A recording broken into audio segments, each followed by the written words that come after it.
Welcome back to CapexForexTrading.com. In today's lesson, we're going to focus on two very important subject areas called support and resistance lines. So let's focus on the support line first. So by definition, a support line is a horizontal line that reverses the current downtrend back up in an upwards direction. So what we've got in front of us here is a downtrend. The actual size of the downtrend does not matter.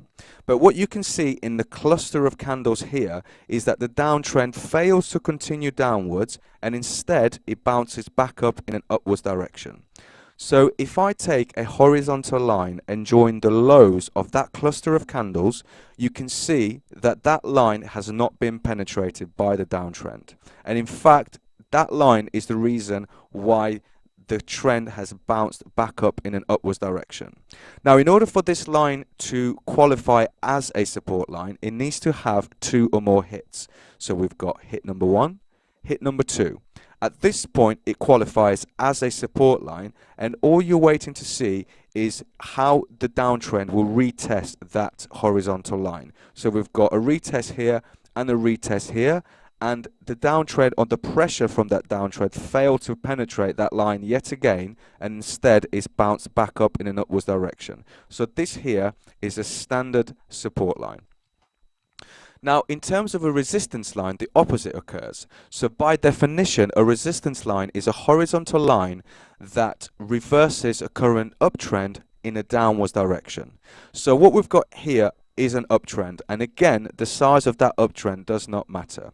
But what we can see here is a cluster of candles where an uptrend has failed to continue in an upwards direction and instead is reversed back downwards. So if I take a horizontal line and join the highs this time of that uptrend, you can see that the horizontal line has not been penetrated. And as before, in order to qualify as a resistance line, it needs to have two or more hits. So we've got hit number one, hit number two. This also qualifies as a hit because it's quite close, but on this area here we can see that there is a much more of a confirmation where the line has again failed to be penetrated and instead it bounced back down in a downwards direction. So that is a resistance line. Now, what we also need to discuss is a rule called the change of polarity rule, where basically a support line becomes a resistance line or a resistance line becomes a support line. So let's see how a resistance line can become a support line. So we've got an uptrend here where it failed to continue to go in an upwards direction and instead it reversed slightly. So if I take a horizontal line and join the highs of that upper trend, we can see we've got one hit, two hit there. Now, after the reversal, the trend regained its strength and continued to go back in an upwards direction, and it penetrated the original resistance line. After the penetration, it came back to retest this line and to shoot back up in an upwards direction. But it is this retest from an upwards position that now turns this original resistance line into a support line. Okay, so we've got an original resistance line at this point, but because of the retest after the penetration here, the retest in this area, it's now called a support line. And the same happens the other way around.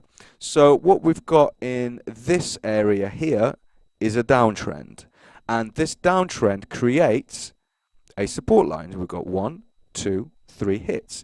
Then the trend line, the horizontal support line is penetrated in this little area, and it's retested not once but twice in this example, once there, twice there, by those highs there. So in this example, the original support line, it now becomes a resistance line. Despite the fact that it didn't continue to go back downwards, the retest qualifies it as a resistance line.